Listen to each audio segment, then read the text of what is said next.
มานหนาวกายสะท้านหนาวสั่นสะเทือนผู้จงเป็นวงแสงเดือนผู้จงเป็นวงแสงเดือนเมฆน้อยลอยเลื่อนยามเมื่อคืนวันเพ็ญ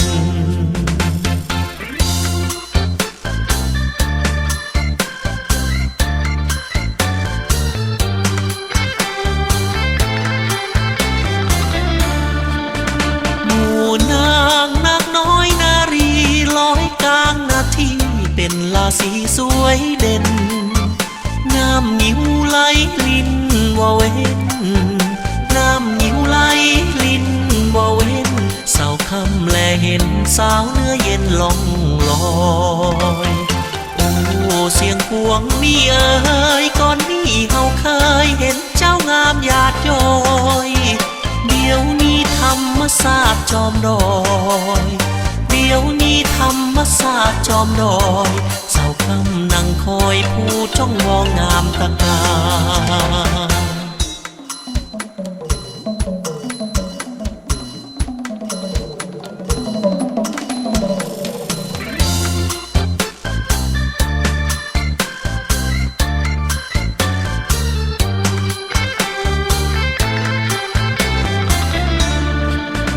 ให้หินควันเสียงพวงสายลมไหลล่วงอายสุดพวงเนื้อควันผู้เพียงเป็นลอนกายกัน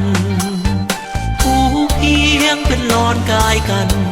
ให้อายสุขสันต์กับความงามเสียงพวงโอ้เสียงพวงนี่เอ๋ยก่อนนี้เฮาเคยเห็นเจ้างามหยาดย้อยเดี๋ยวนี้ธรรมศาสตร์จอมดอยเดี๋ยวนี้ธรรมศาสตร์จอมดอยสาวคำนั่งคอยผู้จ้องวองงามตะการสาวคำนั่งคอยผู้จ้องวองงามตะการให้อายสุขสันต์กับความงามเสียงพวง